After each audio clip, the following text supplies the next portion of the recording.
Cinema Classics is sponsored by the Gateway Film Center and is produced by John DeSando and Johnny DiLoretto. You can listen to shows online at wcbe.org. I'm Johnny DiLoretto. I'm John DeSando. This is Cinema Classics. It sure is. We're fast running out of cinema to talk about. Well, the internet has provided a great deal of fodder for us. And, but the thing is, Entertainment Weekly did some research on blockbusters. Okay. Remember those? I do remember them. I am eagerly awaiting a few of them. The big story is Tenet. We've been waiting for Tenet. Christopher Nolan's big mysterious action blockbuster. We don't know what it's really about. I keep reading all this fun stuff where the people involved in it don't even know what it's about. Kenneth Branagh has still been trying to figure out what the script and it keeps means. moving its dates. Yeah. So he had this thing, like, he wasn't going to move. He was dead set on a July opening. And I was really excited about it because, these Christopher Nolan movies, they're like big, they're about as big movie nerd blockbusters as you can get, right? Because, I mean specifically cinephile nerd. Oh, yeah. And so I thought that this guy was going to, usher us all back into a new age of seeing movies in theaters again. Didn't happen. He flinched, or I'm sure it wasn't him. The pandemic has no respect, even for Christopher Nolan. Right, and I think it's moved now. The date has moved twice. So, looking at an August date, right? Mid-August at this point. Yeah. But you think that's going to happen? No. Still it's spiking. We're spiking now as we're recording. We're worse shape than ever. So, but give me a date specific on a big blockbuster movie. One that we can kind of count on. Well, I'm still looking for it. I think it's November, I forget now, November 12th or something for No Time to Die.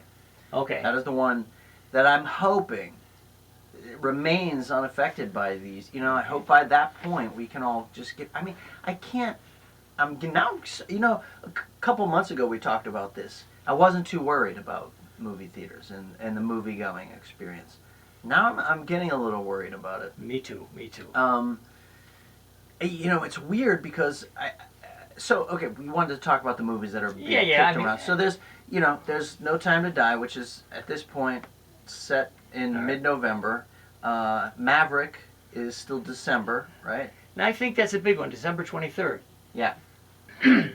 Of all the ones that we're going to discuss, that's the one I think that has the most profitability about it, and the one that I think you and I think so.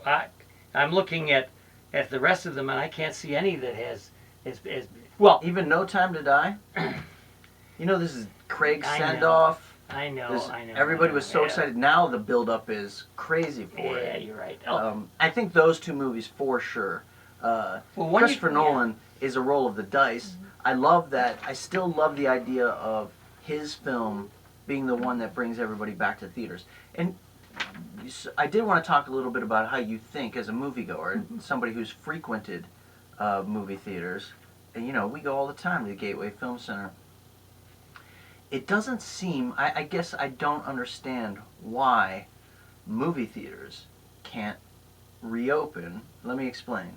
I know we don't want a bunch of it. First of all, you can control, especially with movies, depending on how many screens you have, you can easily control the flow of audience, of moviegoers in there. So let's just say, we know, we're intimately familiar with the Gateway Film Center, 8 screens, each of diminishing size and seats in the auditoriums. Don't you think if a movie like Tenet opened, that the Film Center could just open that movie and run it in several theaters? And run it in all the theaters with multiple showtimes, staggered so that they can, only sell half of the tickets to the big house, whatever, etc. You see where I'm going, right? I do. It seems to be a solvable problem. Yeah, but on the other side, don't you think there are plenty of people, and I may be one of them, who are nervous about getting together with a group of people, more than 10 people in any one require place? masks. Require masks. Even so. Okay. I think that there's a reservation it's going to take a while to get out of. And that's the other side of what. But they'll go to restaurants. That I don't get. Well, they don't all go to restaurants. Very few go to restaurants. You're talking about a major... John, I want my movies. I know you do. All right, here's one. What? Guaranteed to make bucks, and it's going to put us off almost a year. Yeah. Fast and Furious 9. Oh my God. Next April. Yeah, well, I know this is too lowbrow for you, but I think that one we can count on, and that's a year away. Okay. All right. And what about Wonder Woman 1984? That one has moved as well, yeah, right? it's now. Last time, August 14. Yeah. Which I think is optimistic. Well, I just heard this morning that at recording time, that the Columbus Marathon has now been shelved, and that's an event that we see every October. So they're already looking, Yeah, you're right. To the next year. Well, next year again, and just a little bit before Fast and Furious is Ghostbusters. Oh, Ghostbusters Afterlife, the reboot. Yeah. The reboot of that franchise. Yeah. One good thing might come out of this. Here's what I'm actually hoping. I've been complaining for years. There are too many movies. There are too many movies. When we had the studio system and then you had like a sort of independent movie system that worked in conjunction with each other, there was a nice flow of movies. Even then, there were a lot of films being made globally. But now, with everybody's being able to access equipment, people shooting movies on their iPhones, and accessibility to editing suites, and everybody learning about movie making techniques, and there's a glut. There's too many. There are too many films. Just try to scroll through like some of these streaming platforms, right? You don't know what the hell you're looking at. Yeah. I hope what comes of this, especially maybe just even on the Hollywood side of things, is that fewer movies are produced, right? Greater care is taken to produce the fewer movies, so we get a better quality of film consistently throughout the year.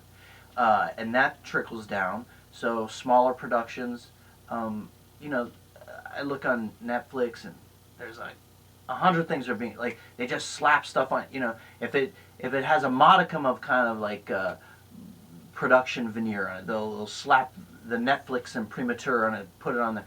Let's slow down a little bit.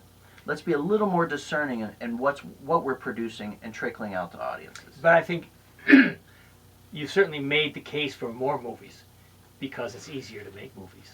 And it's up to people like Netflix and people like us to cull through this, to give only the best productions. But I don't know if that's going to happen. I'm already now in a different mode for myself, or it's movie time. I have to do a lot of filtering to get to a movie to do, because I'm looking online and I am looking at several possibilities where I used to wait for the studios to give us a screening, and then we would see that movie in our private screening and then review it. Now I can get right to streaming, but I've got a big challenge to figure out what's good. So I watch places like the New York Times and others who make recommendations. Yeah. But anyway, I'm with you. Here's the other thing, is because of how many films are produced, right, that there are some gems out there that no one has paid attention to. Because there are certainly movies out there that were considered gems that are not, or that we've spent too much time, there was too much marketing money spent on stuff that didn't deserve it, and there are other films out there. We recently saw that film, The Vast of Night. Yes. What a great little wonderful production that was, and this guy coming out of nowhere with that movie. So there are plenty of movies to discover or rediscover, classic films too, but I just hope that this has that sort of, just like the quality of streaming television or cable television, the HBO sort of quality show. I think we need to see more of that on the film side. Another way of looking at this is that you will have more preeminence for stars. That'll be a way of figuring out what movie to watch with the glut of movies. And so therefore, you know that I can't wait for November 6th for Black Widow. Because one of my favorite female stars, Scarlett Johansson, is in it. So already I've filtered by saying I can't wait to see her in Black Widow, which I know. So it's such a mixed bag. I mean, I think you've brought out a subject that's just fraught with possibilities, good and bad. Anyway, I think we've done a job on our blockbusters. I guess. Listen, I'm just worried about the whole thing. And I've been thinking about Tom Cruise, what he's up to. I just want, you don't see any, dispatches from afar from that guy. Yeah. Is he wearing a mask? I bet he is. I bet he's a mask-wearing guy. I like to think good things about him. This is nothing but breeding more of your discontent.